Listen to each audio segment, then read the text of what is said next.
Rosa María Leizaquía es una profesora de 48 años, más de la mitad de los cuales los ha pasado enseñando en colegios públicos como este, el 2060 o Virgen de Guadalupe, ubicado en los cerros de Coyique, en Comas. Una maestra de primaria a quien la noticia de haber quedado últimos en la prueba internacional PISA sobre educación la ha sumido en un dolor más que profundo.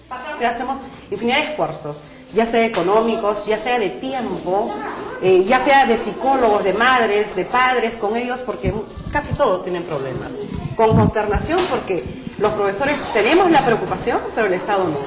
Sus alumnos de quinto de primaria, de familias disfuncionales, muy pobres y varios de ellos con la desnutrición soplándoles la nuca, por si acaso leen de una forma bastante aceptable. Vamos a hacer un pequeño test de lectura, rápido, a ver. La historia comienza en el año 1651, cuando un esclavo angoleño pinta la imagen del Señor de los Milagros en una de las paredes del galpón donde vivía. Los primeros en rendir homenaje al Cristo de Pachacamilla fueron los esclavos de la huerta del mismo nombre. En aquella primera procesión, los encargados de llevar sobre sus hombros las andas de madera fueron hombres devotos.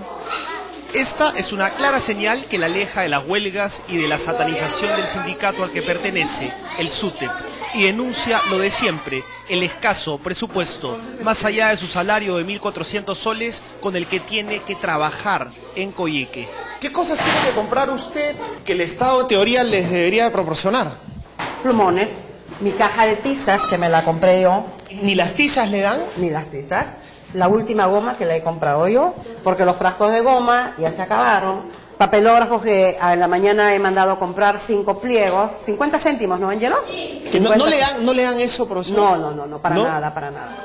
A pesar de su esfuerzo, ella y sus alumnos son una muestra de la precariedad de una educación, la peruana, que se ha comparado con las de 65 de las economías más poderosas del mundo. Ojo, no con todo el mundo. Y eso nos revuelca y nos humilla. Nuestro ingreso per cápita, índice de calidad de vida que resulta de dividir el PBI entre el número de habitantes de un país, solo bordea los $11.000 por año. Nos hemos comparado con aquellos países miembros de la OECD que tienen como promedio alrededor de $35.000, ¿no es cierto? Nosotros tenemos 10.000, es decir, nos llevan más del doble. Entonces hay una correlación directa. Si uno mira la distribución del rendimiento de los países en el promedio nacional comparado con el ingreso per cápita por habitante, nos vamos a dar clara cuenta que aquellos países que tienen un per cápita más alto tienen mejores resultados. Complejos, valiosos y para nosotros lacerantes gráficos, perturbadores rankings en los que Perú es el último de la fila en comprensión lectora de matemáticas y de ciencias conforman las conclusiones de esta prueba, la PISA, la más famosa del planeta, llevada a cabo cada 3 años por la Organización de Cooperación y Desarrollo Económico. PISA significa Programa Internacional para la Evaluación de Estudiantes y es un examen que intenta medir entre escolares de 15 años, no si los alumnos se saben los contenidos de las asignaturas, sino lo que estos saben hacer con lo que han aprendido. En el Perú se evaluaron 240 colegios entre públicos y privados. El Perú en todos estos 10 años de PISA ha participado en 3, 2001, retomó 2009 y ahora 2012, y entonces ver la evolución en el país creo que es mucho más potente inclusive que compararnos con Finlandia. Por supuesto vamos a estar en relación a ellos mal, ¿no? Y estamos realmente mal, no solo por lo explicado en relación al ingreso per cápita, sino también por un dato claro y contundente en ese mismo sentido. De los 65 países evaluados, incluidos los de Latinoamérica como Argentina, que está en el puesto 59, Brasil en el 58 o Chile en el 51, Perú, con apenas 2,8 de su presupuesto nacional destinado a educación y a su infraestructura, es también en ello el último de la fila, pese a haberlo duplicado desde el año 2000. La relación es tan directa como catastrófica. Ya no se trata de economía, sino de ética. El acuerdo nacional que nos compromete a elevar esta cifra hasta el 6% es de momento solo letra. En este programa nos hemos cansado de retratar las condiciones en las que se imparte la educación en el Perú, sobre todo en la letal combinación de lo público con lo rural. Inolvidable es, por ejemplo, el momento en que descubrimos hace pocos años cómo alumnos de una escuela en Andahuaylas aprendían con piedras a contar. 2 más 4, ¿cuánto es?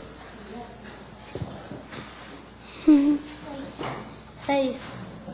Nadie hace caso y nadie pone en el tapete la necesidad de incrementar el presupuesto porque origina consecuencias. Tenemos déficit de 2.232 instituciones educativas para coberturar el nivel inicial, tenemos déficit de 318 instituciones educativas para coberturar el nivel secundario y solamente en la zona rural tenemos el 27% de estas instituciones en decadente estado de infraestructura y el 35% de instituciones que no tienen pizarras. Entonces, en esas difíciles condiciones no vamos a poder desarrollar la enseñanza-aprendizaje.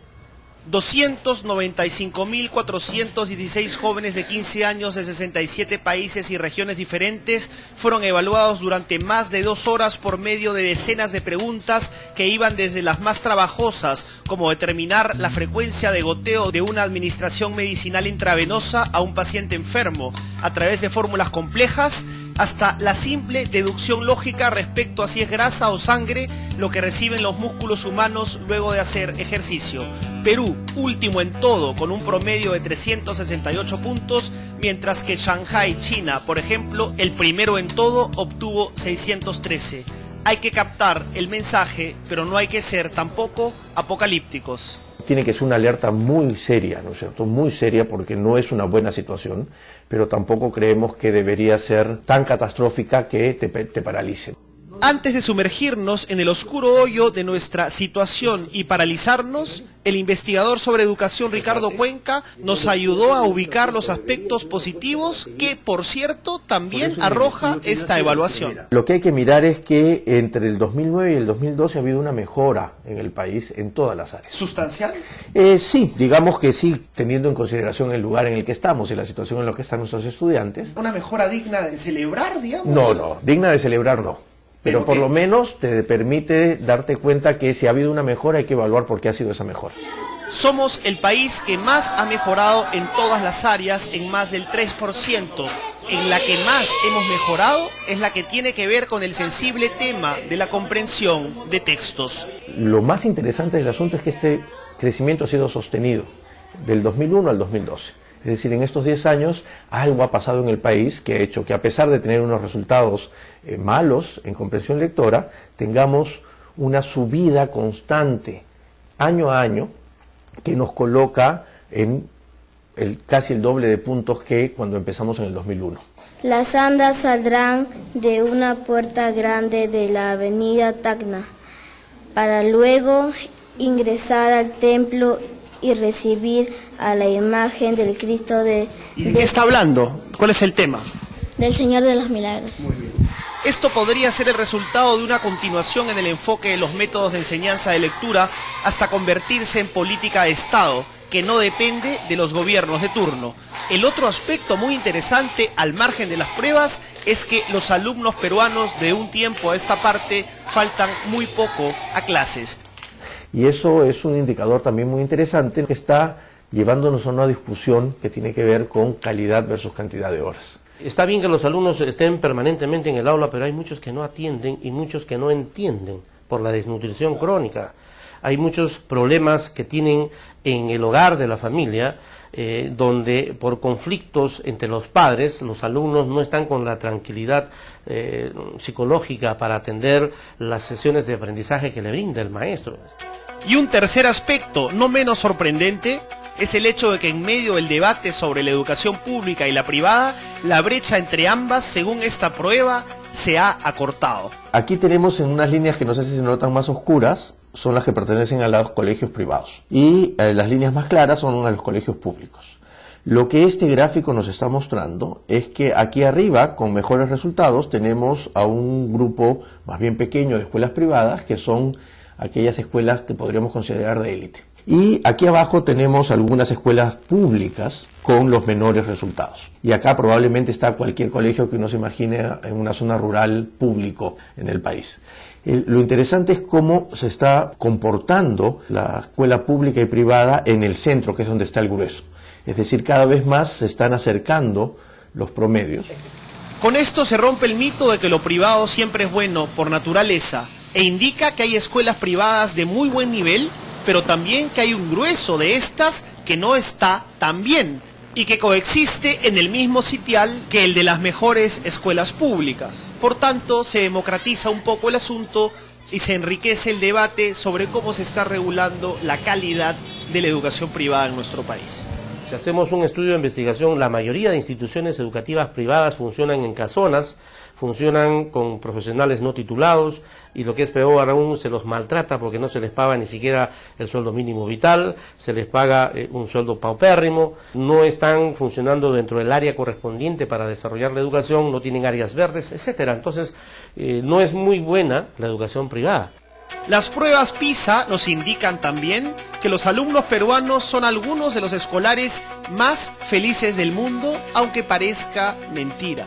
Esto también nos lleva a una discusión interesante. ¿Cómo terminamos de definir como país qué es calidad educativa para que cada vez que hay una evaluación no me digan, oye, somos los últimos o somos muy malos? ¿Debería o no incluirse otros elementos a los conocimientos tradicionales de matemática o comprensión lectora? Es una pregunta que hay que hacernos en el país, ¿no? Pero estos logros no nos deben en modo alguno hacer evadir lo dramático de la situación. La data de PISA indica que más de la tercera parte de los escolares peruanos en una escala del 1 al 6 se encuentra por debajo del razonamiento elemental en todas las áreas. Es decir, en la escala del 1 al 6, aún cerca del 30% está por debajo del 1. Se podría decir que esto ya atenta contra los derechos humanos. Yo podría hasta entender que hay en el nivel 1 o 2, pero en el -1, es decir, que no logren ni siquiera hacer lo que mínimo que se espera, no es aceptable. Entonces, esto es bien interesante porque esto genera una discusión. ¿Dónde apuesto? ¿Apuesto en mejorar a los que están más o menos o apuesto a sacar del foso a los que están mal? Sacar a estos niños del inframundo en el que se encuentran es un deber moral. Estos niños no van a tener ninguna posibilidad en la vida si siguen acá. Y este de acá puede pues bandeársela un poquito, tratar de salir. Pero estos que están acá abajo no van a poder salir. Así como no puedes aceptar que haya una persona que no tenga que comer, que no pueda tener ni una vacuna, yo no puedo aceptar que haya un niño en un nivel -1. No puedo, o una niña o un joven. No debería indignarnos. Esa persona que se encuentra en el nivel -1 y que tiene 15 años probablemente no va a tener oportunidades en la vida. ¿No es cierto? Porque no tiene las capacidades mínimas para poder enfrentarse. ¡Perú! ¡Mi país! ¡Perú! ¡Mi país! ¡Perú! ¡Mi país! ¡Perú! ¡Mi país! Para usted, profesor, ¿qué es el Perú? Una enfermedad. Con crecimiento, pero sin educación, nunca llegará el desarrollo. Y eso, como bien lo dijo este profesor Ashaninka, sí que es una enfermedad.